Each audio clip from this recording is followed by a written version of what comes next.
Power star Pawan Kalyan అతని పేరులోనే పవన్ ఉంది. పవన్ అంటే నాకు తెలిసినంత వరకు ఆంజనేయుడు, హనుమంతుడు అనుకుంటా. పవన పుత్ర హనుమాన్ అంటారు కదా. సో హనుమంతుడికి సంబంధించినవాడు. హనుమంతుడికి తన బలం తనకు తెలియదని చెప్తూ ఉంటారు. 10 మంది చెప్తే కానీ తనకి బలం తనకు తెలియదు అంటారు. అట్లాగే పవన్ కళ్యాణ్ గారికి కూడా తన బలం తనకు తెలియక తప్పో ఒప్పో ఏదో చేసుకుంటూ వెళ్తున్నాడు. బట్ ఆయన చేసిన ప్రతిసారి ఎవరో ఒకరు లాభపడుతున్నారు, అతను మాత్రం నష్టపోతున్నాడని నేను అనుకుంటున్నాను. నిజమో అబద్ధమో నాకు తెలియదు, నా ఫీలింగ్ అది. ఎందుకంటే పవన్ కళ్యాణ్, చిరంజీవి గారు కానీ, పవన్ కళ్యాణ్ గారు కానీ, even other heroes Mahesh Babu, Prabhas లాంటి వాళ్ళు కూడా ఎవరైనా కానీ ఇవాళ తెలుగు రాష్ట్రాల్లో వాళ్ళకున్న ఫాలోయింగ్ విపరీతమైన ఫాలోయింగ్ ఉంది. వాళ్ళకున్న ఫాలోయింగ్లో వాళ్ళు ఏమి చేయాలనుకున్నా చేయగలరు. చేయాలంటే ప్రజలకి కావాల్సింది సాధించాలి అనుకుంటే వాళ్ళకి ఫాలోయింగ్ ఉన్న జనంతో ఏదైనా సాధించడానికి చాలా ఈజీ. వాళ్ళకి పొలిటికల్ పార్టీస్ అక్కర్లేదు, ఏం అక్కర్లేదు. చిరంజీవి గారు అట్లాగే పెట్టి ఫెయిల్ అయ్యారు. ఇప్పుడు ఈయన పెట్టి కూడా ఒక రకంగా ఈయన సక్సెస్ అయినట్టు అనుకోవచ్చు, ఫెయిల్ అయినట్టు అనుకోవచ్చు, 2 రకాలు అనుకోవచ్చు. ఈయన ఏం చేశారంటే మొదట్లో ప్రజారాజ్యంలో ఉన్నారు, తర్వాత సొంతంగా జనసేన పెట్టారు. జనసేన పెట్టినాక ఫస్ట్ ఎలక్షన్ కంటెస్ట్ చేయలేదు. కంటెస్ట్ చేయకుండా ఒక రకంగా చెప్పాలంటే ఈయన వల్లే 2014లో చంద్రబాబు నాయుడు గారు ప్రభుత్వాన్ని ఏర్పాటు చేశారు. ఎందుకంటే 5 లక్షల ఓట్లే తేడాతో గెలిచారు ఆయన. అంటే 1%, 1.5% తేడా వచ్చింది. డెఫినెట్గా అది అప్పట్లో మోడీ గారి ఇన్ఫ్లుయెన్స్ కొంత ఉండొచ్చు. మోడీ క్రేజ్ ఉండింది కాబట్టి, పవన్ కళ్యాణ్ గారి క్రేజ్ కొంత ఉంది కాబట్టి, ఫస్ట్ టైం ఎలక్షన్ ఆయన చేయకుండా సపోర్ట్ చేశారు కాబట్టి, కేవలం దాని మీదే చంద్రబాబు నాయుడు గారు ప్రభుత్వంలోకి వచ్చారు. ఆయన ఒక్కళ్ళ మెరిట్ కాదు అప్పుడు వచ్చినప్పుడు, వీళ్ళందరిది సపోర్ట్ ఉంది కాబట్టి.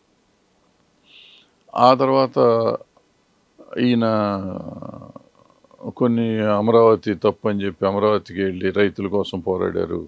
ఉద్దానం వెళ్ళి నీళ్ళ కోసం పోరాడారు. పోలవరం వెళ్ళి అక్కడ ఏదో మాట్లాడారు. అట్లా రకరకాల సమస్యలకి చాలాసార్లు ఆయన మాట్లాడారు.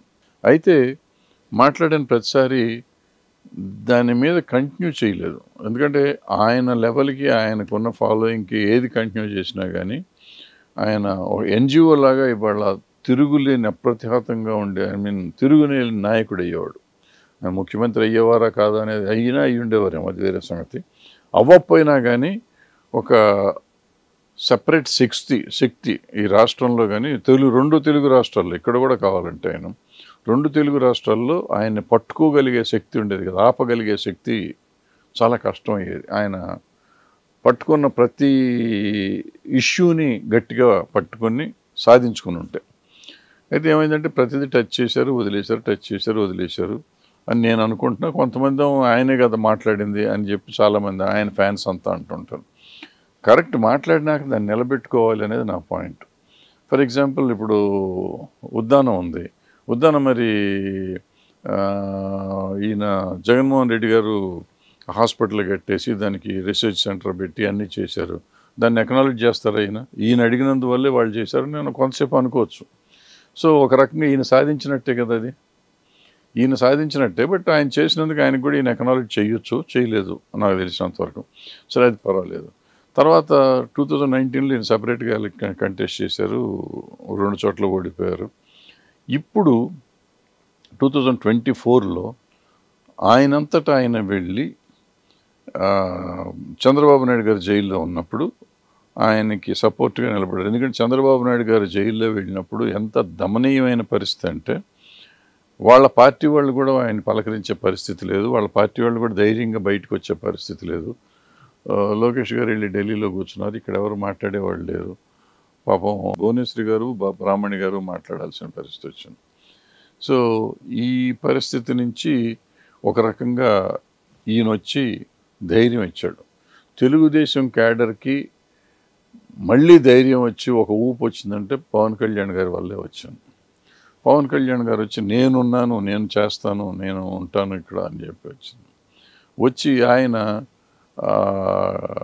జగన్ ఎవరు నువ్వు, నీ అంతు చూస్తాను, జగన్ నేను వస్తున్నాను, ఈ టైప్లో మనం షోలేలో గబ్బర్ మై యారు అని ధర్మేంద్ర అరిచినట్టు అరిచాడు. ఈయన కేకలేసి ఈయన నిలబడ్డాడు. నిజంగా ఆ ధైర్యమే ఇవాళ తెలుగుదేశం పార్టీ శ్రేణులు ఇవాళ ఎలక్షన్లో మేము గెలుస్తామని చెప్పే పరిస్థితికి వచ్చింది. ఏంటంటే కేవలం పవన్ కళ్యాణ్ గారి ధైర్యమే, పవన్ కళ్యాణ్ గారు ఇచ్చిన శక్తి అది. సో రేపు గెలుస్తారా గెలవరా అనేది 4వ తారీఖు తెలుస్తుంది. అది గెలుస్తారని వాళ్ళు అందరూ అనుకుంటున్నారు. ఎందుకంటే సామాజిక వర్గం సపోర్ట్ చేసింది. పవన్ కళ్యాణ్ గారు ఉండటం వల్ల ఆ సామాజిక వర్గం అంతా తెలుగుదేశానికి ఒక సామాజిక వర్గం, జనసేనకు ఒక సామాజిక వర్గం ఉంది. 2 సామాజిక వర్గాలు కలవటం అనేది జనరల్గా జరగదు. బట్ ఈ ఎలక్షన్లో చాలా వరకు కలిసినాయి. సో ఈ కలిసినాయి కాబట్టి గెలుస్తానికి చాలా ఎక్కువ అవకాశాలు ఉన్నాయి. వాళ్ళ నమ్మకాలు కూడా ఉన్నాయి. సో ఏదున్నా కానీ ఇప్పుడు అల్టిమేట్గా మనకి ఇప్పుడు దాకా నేను చెప్పిన దాన్ని బట్టి ఏంటంటే పవన్ కళ్యాణ్ గారు ఒక స్పెషల్ శక్తి ఈ తెలుగు రాష్ట్రంలో అనేది మనకు అర్థమవుతుంది.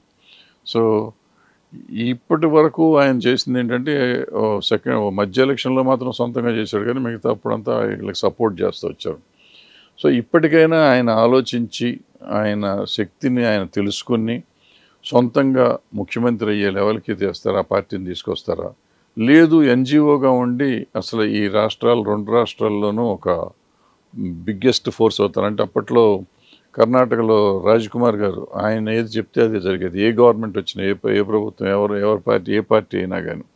అట్లా ఇక్కడ ఆయన అవుతారా, లేకపోతే ఆయనే ముఖ్యమంత్రి అవుతారా, అంత పెద్ద నాయకుడు అవుతారా అవరా అనేది మనం చూడాలి. ఆయన అయితే నాయకుడు కాదని కాదు, డెఫినెట్గా పెద్ద హీరో, ఫాలోయింగ్ ఉన్న నటుడు, ఫాలోయింగ్ ఉన్న పొలిటీషియన్ కూడా. బట్ రాజకీయంగా అంతవరకు ఎదుగుతారా, ముఖ్యమంత్రి స్థాయికి ఎదగరా అనేది మనం చూడాలి. అదంతా ఆయన చేతుల్లో ఉంటుందని నా ఉద్దేశం. ఆయనకి తెలుసా తెలీదా, లేకపోతే కొంచెం ఏదైనా ఆయన చుట్టూతో ఉన్నవాళ్ళు కొంతమంది ఆయన్ని మిస్లీడ్ చేస్తున్నారని నా ఫీలింగ్. అది కరెక్ట్ కాదో నాకు తెలీదు. బట్ ఆయన అంత తెలియనంత చిన్నపిల్లోడు కాదు. అన్నీ తెలుసుకుని భవిష్యత్తులో ఈ రాష్ట్రానికి పనికొచ్చే పనులు చేయాలని కోరుకుంటున్నాను. Thank you.